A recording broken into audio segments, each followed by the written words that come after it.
우리 인간이요, 다른 피조물과는 구별된 특별한 존재라고 그랬죠? 하나님의 형상대로 지음받았기 때문에 그렇습니다. 그래서 인간만이 가지고 있는 특징들이 많습니다. 그 중에 또 대표적인 것 중에 하나는요, 지정의를 가지고 있습니다. 무슨 말이냐 하면 지식을 추구하고요, 감정으로 교감을 하고, 또 자신이 알고 있는 것들을 의지를 가지고 여러 가지를 발전시켜 나가는 게 인간이 가지고 있는 특징입니다. 21세기를 살아가면서 우리 인간은 그 어느 시대보다도 비교할 수 없는 과학을 발전시켰고 그 혜택을 누리고 있습니다. 과거 10년 전만 하더라도요, 공상과학 소설에나 있을 법한 것들이 이제는 등장했고 만들어졌습니다. 그래서 우리의 삶에 가까이에서 누리고 경험하고 살고 있지 않습니까? 여기에서 더 나아가서요, 우리 인간의 눈을 우주로 돌려서 이제는 어떻게 하면 달나라에 인간이 거주할 수 있는 공간을 만들지를 지금 생각하고 있습니다. 심지어는요, 화성에 인간을 보내는 프로젝트를 지금 여러분 진행하고 있다는 것도 여러분 아시지 않습니까? 그런데도 아직 우리 인간은요, 지구도 우주에 관해서도 모르는 것이 훨씬 더 많습니다. 인간이 거대한 우주 속에요, 아무렇게나 내팽겨진다고 한다면 그 인간이 어떤 행성이나 그 주변에 닿게 될 확률이 얼마일까? 여러분은 계산 안 하셔도 돼요. 그냥 어떤 사람이 우주에서 그냥 이렇게 내팽개친 겁니다. 그랬을 때 어떤 행성이라든가 어떤 다른 곳에 닿게 될 확률이 얼마일까라고 했는데요, 1조로 곱하고 그것에 다시 10억을 곱한 것 중에 하나보다 작다는 거예요. 뭐 그런 게 있어요. 그러니까 이거 수학적으로 본다고 하다면 1에다가 0을 33개를 붙입니다. 1에다가 0을 33개를 붙인 수를 분모로 하고 1을 분자로 한 수보다 더 작은 확률이 된다는 거예요. 또 수학 선생님 계산하고 계시는데 안 해도 됩니다. 빛의 속도는요, 1초에 30만 킬로를 가는데 1초에 지구를 7바퀴 반 돌 수 있는 속도입니다. 빛이 그렇게 빠릅니다. 그런데 빛이 태양에서 이렇게 오잖아요, 그죠? 태양에서 지구까지 오는 데는요, 그것보다 480배, 그러니까 8분이 걸린다는 거예요. 오늘 오실 때 여러분 태양빛 받으셨죠? 그죠? 그 태양빛이 태양에서 바로 오는 게 아니라 이 말이에요. 내가 지금 나한테 도달하는 이 빛은 태양에서 몇 분 전에요? 그죠? 8분 전에 출발했다는 거예요. 여기에 빛이 1년간 날아가서 10조 킬로의 거리인데요, 이걸 일광년이라고 그래요. 일광년. 그런데 은하계는 무려 80광년이나 떨어진 곳에 있다는 거예요. 이게 무슨 말이냐면 이런 겁니다. 우주로만 나가더라도 우리의 시간, 속도, 거리 개념이 상상할 수 없이 달라지는 거예요. 따라합니다. 차원이 다릅니다. 차원이 다릅니다. 뭐가 다르다고요? 차원이 달라지는 거예요. 차원이 달라집니다. 무슨 말인가 하면요, 우리 인간이 많은 것을 안다고 하지만 사실은 안다는 개념은요, 아직도 멀었다라는 것입니다. 그런데 그것도 앞에서 제가 이야기하고 온 이것은 눈에 보이는 세계를 이야기하는 겁니다. 근데 성경에 보니까 눈에 보이는 세계가 다가 아니라는 겁니다. 자, 성경은요, 또 다른 세계가 있다고 우리에게 말씀하십니다. 로마서 8장 11절에서 14절, 제가 한 절 여러분 한 절. 예수를 죽은 사람들 가운데서 살리신 분의 영이 여러분 안에 살아계시면 그리스도를 죽은 사람들 가운데서 살리신 분께서 여러분 안에 계신 자기의 영으로 여러분의 죽을 몸도 살리실 것입니다. 그러므로 형제자매 여러분, 우리는 빚을 지고 사는 사람들이지만 육신의 빚을 진 것이 아닙니다. 우리는 육신에 따라 살아야 할 존재가 아닙니다. 여러분이 육신을 따라 살면 죽을 것입니다. 그러나 여러분이 성령으로 몸의 행실을 죽이면 살 것입니다. 하나님의 영으로 인도함을 받는 사람은 누구나 다 하나님의 자녀입니다. 아멘. 지금 성경은 우리에게 뭐라고 말씀하느냐 하면 눈에 보이는 세계가 다가 아니라고 말씀하고 있다는 것입니다. 무슨 말인가 하면 우리 인간은요, 두 세계에 속한 존재라는 겁니다. 눈에 보이는 세계, 즉 물리적 세계와 눈에 보이지 않는 세계, 즉 영적인 세계에 다 속해 있다라는 거예요.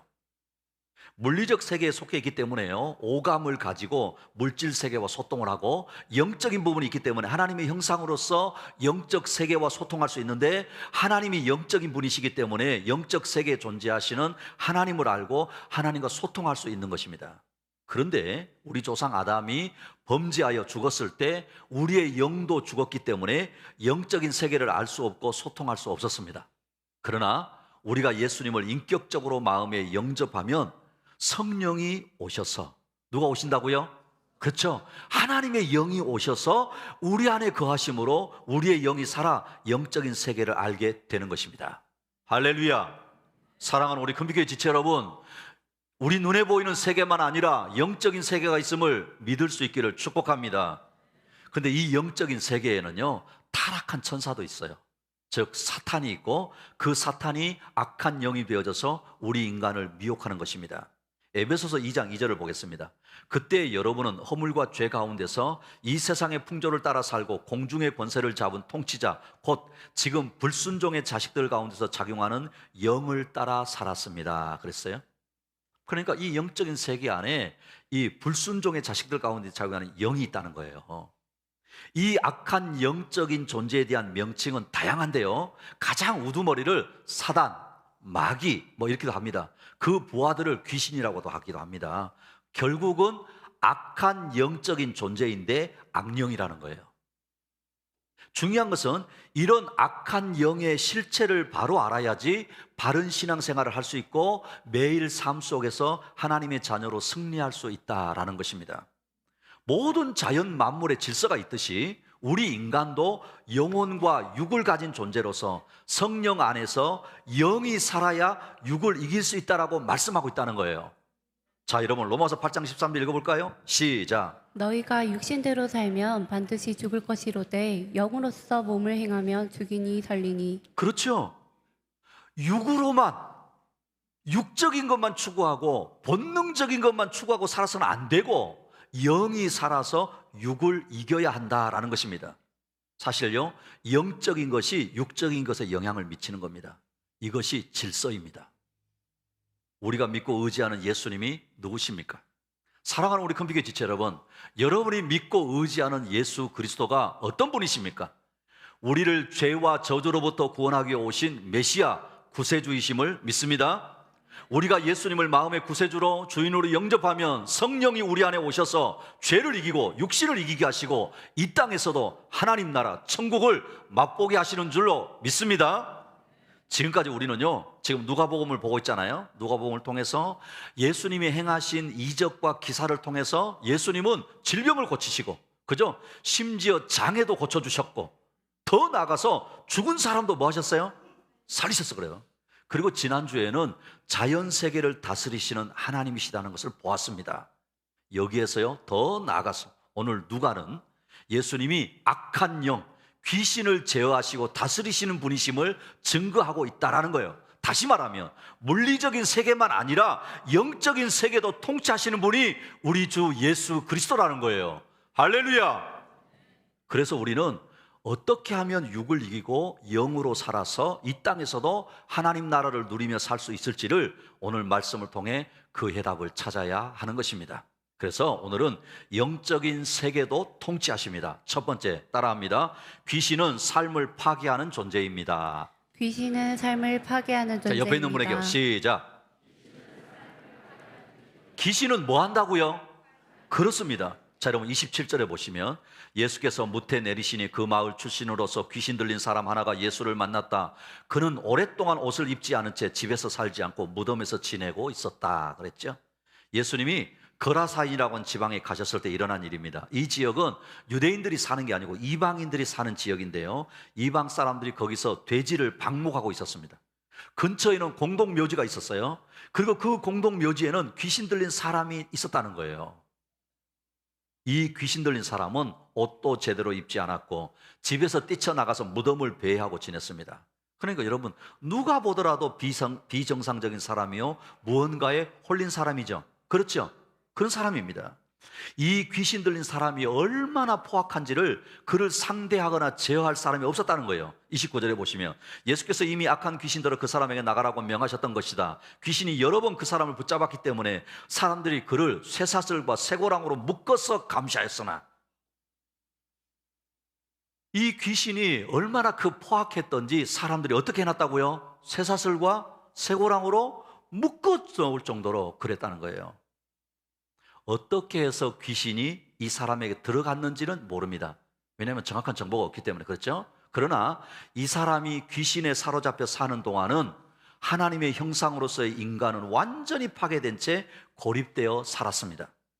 개역 개정 성경에서는요, 더러운 귀신이라고 이렇게 말씀합니다. 그런데 이 더러운 귀신이 인격을 가지고 있다는 거예요. 여러분 무슨 말인지 아세요? 귀신도 대화가 가능하다는 거예요. 더러운 인격을 가지고 그 사람 몸에 들어가서 살면서 그 사람을 조종하니까 더러운 인격이 나타나는 것입니다. 그래서 귀신은 그 사람을 더럽게 만듭니다. 그 사람의 인격을 사로잡아 파괴하는 것입니다. 이런 보통 우리가 이제 이런 분 있잖아요. 평소에는 막 온순하고 착한 사람인데 술만 들어가면 자기 모습을 완전히 잃어버리고 이상한 행동하는 사람도 가끔 있잖아요. 그죠? 그런 분 있어요. 그러니까 평소에는 그렇게 온순한 분인 것처럼 보이는데 술만 들어가면 이분의 본 모습이 없어져 버리는 거예요. 이것은 술이 그 사람의 인격을 지배하기 때문에 그렇습니다. 자, 오늘 30절에 보시면 예수께서 그에게 물으셨다. 내 이름이 무엇이냐? 그가 대답하였다. 군대입니다. 많은 귀신이 그 사람 속에 들어가 있었기 때문입니다. 이렇게 말합니다. 귀신을 향해서 예수님이 이름을 물었어요. 근데 뭐라고요? 군대다는 군대. 여러분 이 군대다라고 하는 말에는요 여단이거든요. 우리가 이제 군을 다녀오신 분들은 그잖아요, 그죠? 소대, 분대, 중대, 대대, 연대 뭐 이렇게 되는데 여기 이 군대라고 하는 단어는 로마 병사들, 로마 군의 병력 단위예요. 1000명 정도로 구성되는 단위예요. 그러니까 이렇게 많은 귀신이 그 사람 안에 들어갔다는 거예요. 이처럼 귀신은 사람의 마음의 둥지를 틀고 앉아서 조종을 하고 그 조종을 받으니까 더러운 행동을 하는 겁니다. 악한 영에 대해서요. 이 악령, 악한 영에 대해서 연구한 분들의 이야기를 들어보면 악한 영이 우리의 마음의 둥지를 틀는 것들이 있다는 거예요. 그냥 둥지를 틀지 않아요. 어떤 것들이 있느냐 하면 우리에게 더러운 생각을 넣어주는 겁니다. 잘못된 생각을 넣어주는 거예요. 예를 들어서 자살하라고 하라든지 죽으려는 마음을 준다라든가 자해하는 이런 마음 주잖아요, 그죠? 여러분 그건 뭐예요? 악한 영이 우리의 마음에 둥지를 트는 거예요. 더러운 귀신을 불러들이게 하는 것들도 있습니다. 점을 치고 사주를 보고 부적을 사고 구슬하고 무당을 불러들이고 손금을 보고 집에 조상신을 모신다는 거, 신비한 종교에 심취한다라든가 별자리, 운세를 본다든가 이상한 주문을 외우는 거, 이런 것들 다 뭐예요? 우리 마음에 악한 영이 뭘 틀도록이요? 둥지를 틀게 하는 것들이라는 거예요. 성적인 죄를 짓게 하는 것도 있습니다. 오늘도 앞에 이야기했지만 차별금지법이지만 동성애 같은 거. 여러분 성적인 죄는 그 영혼이 묶이는 겁니다. 그래서 안 되는 거예요. 영이 묶여버리기 때문에 동성애라든가 변태적인 어떤 성행위를 하게 한다든가 음란물에 심취하게 한다든가 성중독에 빠지게 한다든가 배우자를 두고 외도하게 하는 것들, 이런 것들을 통해서 그 악한 영이 우리 안에 둥지를 틀게 하는 겁니다. 또 어떤 게 있는지 아십니까? 하나님 말씀을 대적하게 하는 겁니다. 말씀을 대적하고 변화를 싫어하고 지나치게 전통을 고수하고 성령의 역사를 거부하게 만들고 말씀 사역자를 대적하게 하는 거예요. 이런 것들이 악한 영이 우리 안에 둥지를 트는 겁니다. 또 어떤 게 있느냐면요, 죄된 습관을 가지게 하는 겁니다. 여러분 우리가 타고난 기질과 성향들이 있습니다. 그렇죠? 그러나 여러분 예수 그리스도의 성령이 우리 가운데 역사하시면 우리의 기질도 우리의 성향들도 주님이 기뻐하시는 모습을 닮아가는 줄로 믿습니다. 이게 바뀌는 거예요. 그런데 악한 영이 그 성질 성향을 그대로 가지고 살아가고 우리 안에 둥지를 트는 겁니다. 또 어떤 게 있느냐면요, 우리 안에 있는 쓴뿌리들입니다. 쓴뿌리들. 잘못된 기대감, 거절감, 어렸을 때 학대를 받았다든가 상처를 받았다든가 낮은 자존감, 지나친 열등감, 우울함들을, 이런 것들을 이용해 가지고 우리 안에 악한 영이 둥지를 틀게 한다는 거예요. 이런 것들을 이용하여서 사람 안에 둥지를 틀고 결국 하나님의 형상으로서 인간의 모습을 파괴하고 더럽고 악하고 질병을 일으키고 죄를 짓도록 충동질하고 우리의 영혼과 육신을 파괴하고 사람을 괴롭히고 근심과 걱정에 사로잡히게 한다는 거예요. 사랑하는 우리 금빛교회 지체 여러분, 악한 영, 귀신은 우리의 삶의 존재를 파괴한다는 사실을 기억하셔야 됩니다. 우리 안에 둥지를 틀지 못하도록 해야 할 줄로 믿습니다. 영적인 세계도 통치하십니다. 두 번째, 따라합니다. 귀신은 타협이 아니라 대적해야 합니다. 귀신은 타협이 아니라 대적해야 합니다. 자, 옆에 있는 분에게 시작. 귀신은 타협이 아니라 뭐 해야 된다고요? 그렇습니다. 이렇듯 우리의 삶을 파괴하는 귀신은요, 지금도 세상의 불의한 제도와 문화와 가치관을 통해서 여러분 역사합니다. 그럼 지금 전쟁 소문 듣고 계시죠? 그렇죠? 여러분 어떻습니까? 아무렇지도 않게 인간을 학살하는 거예요. 여러분 그 배후에 누가 역사하고 있을까요? 그렇죠. 적어도 그리스도인이라고 한다면 여러분 이제는 분별력이 있어야 되는 거예요. 아, 이게 그냥 일어나는 일이 아니구나. 적어도 인간을 아무것도 아닌 것처럼 파리 목숨보다도 못하게 학살한다. 그 배후는 뭐라고요? 악한 영이 역사하는 거예요. 그래서 대적해야 되는 겁니다. 유린하고 착취하고. 귀신 들린 사람이 예수님 앞에 나와서 하는 행동을 우리는 잘 보아야 합니다. 오늘 28절에 보시면 그가 예수를 보고 소리를 지르고서 그 앞에 엎드려서 큰 소리로 말하였다. 더없이 높으신 하나님의 아들 예수님, 당신이 나와 무슨 상관이 있습니까? 제발 나를 괴롭히지 마십시오. 예수님이 배에서 내리치자 예수님을 알아보고 그 앞에 엎드려서 큰 소리로 부르면서 말하는 겁니다. 더없이 높으신 하나님의 아들 예수님, 당신이 나와 무슨 상관이 있습니까? 제발 나를 괴롭히지 마십시오. 이 귀신 들린 사람의 말은요, 자신의 말이 아니라 그 사람 안에 있는 귀신의 말이잖아요. 그렇죠? 근데 보십시오. 예수님이 누구신지를 정확하게 말하고 있다는 거예요. 31절에 보시면 귀신들은 자기들을 지옥에 보내지 말아달라고 예수께 간청하였다. 지극히 높으신 하나님의 아들이요 자기들을 지옥에 넣으실 심판주가 되심도 알아보았다는 거예요. 그래서 예수님 앞에 바짝 엎드렸습니다. 여러분 보십시오. 제자들은요 3년 동안 예수님과 동거동락했고 여러 가지 이적과 기적을 체험했어도 예수님이 누군지를 몰랐어요. 그렇죠? 예수님이 알았다고 한다면 여러분 예수님을 배신했겠어요? 할 수 없잖아요.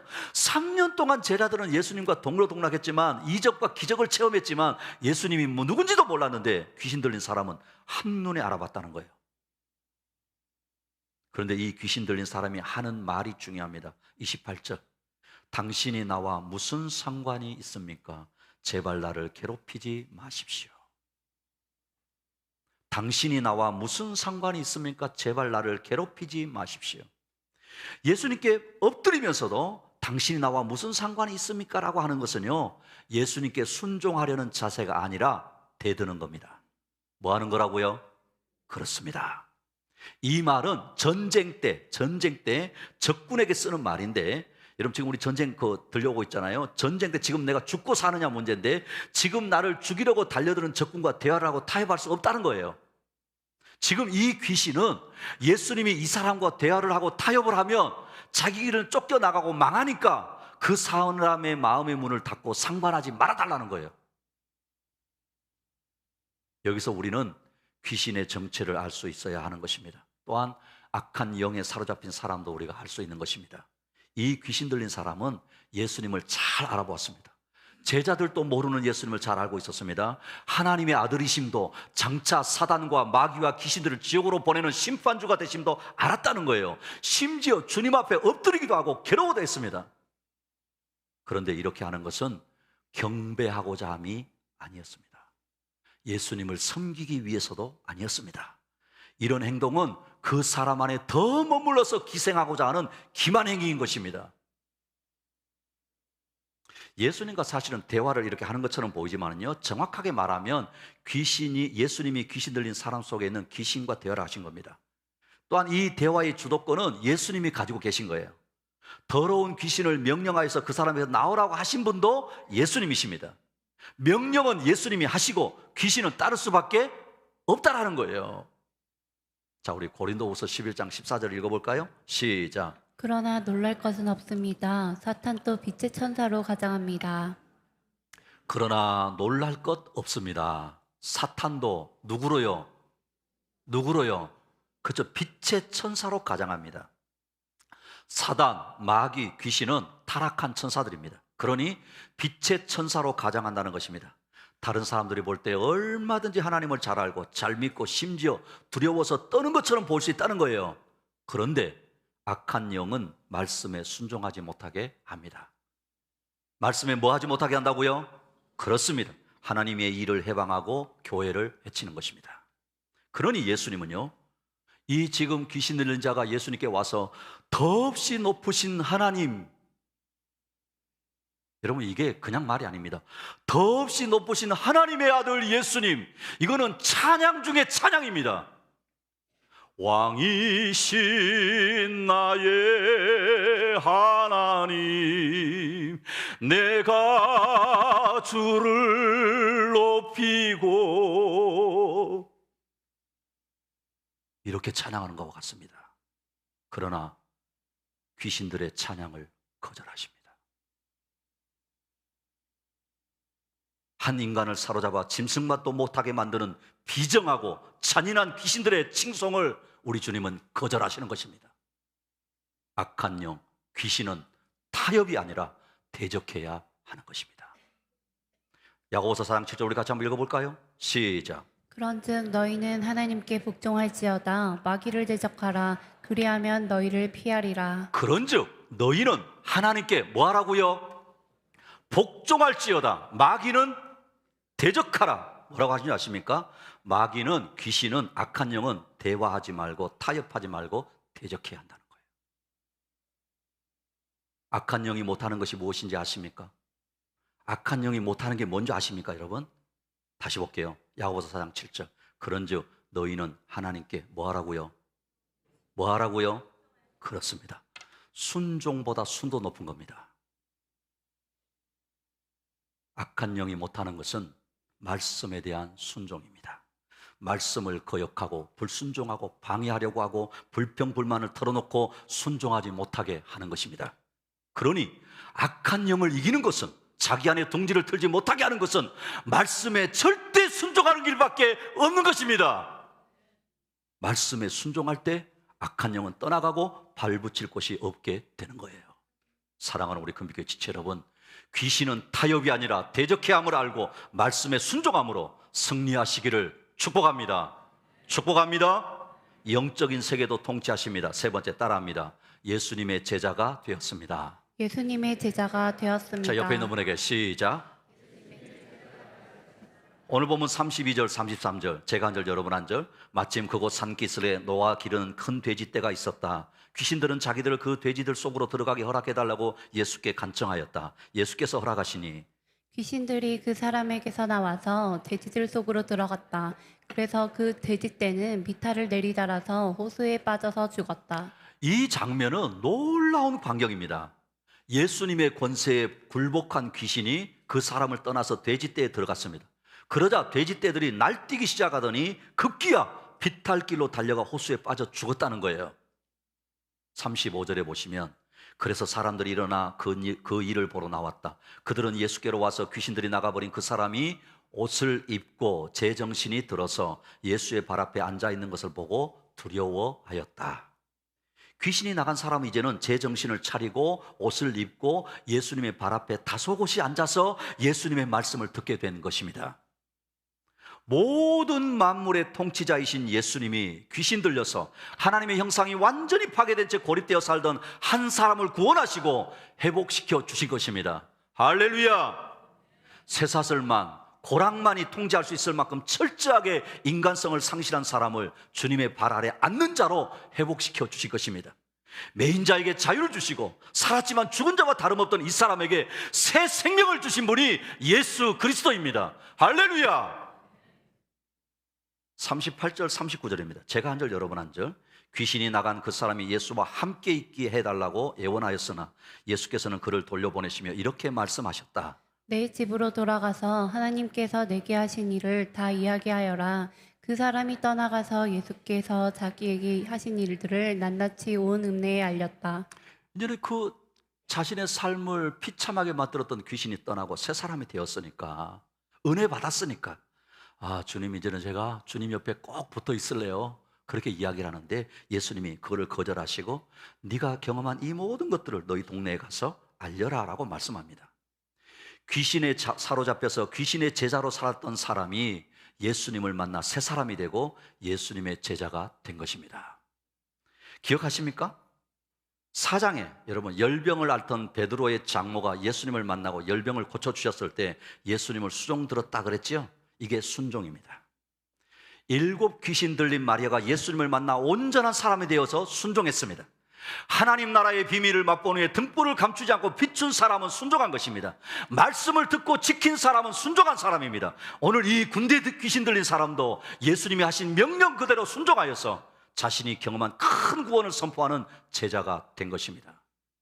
사랑하는 우리 금비교회 지체 여러분, 육신의 소리, 세상의 소리, 겉으로 드러나 있는 현상만 보고 판단하는 그 소리가 아니라 내 안에 계신 성령의 음성에 순종함으로, 말씀에 순종함으로 자신이 경험한 큰 구원을 선포하는 주님의 제자들이 되시기를 축복합니다.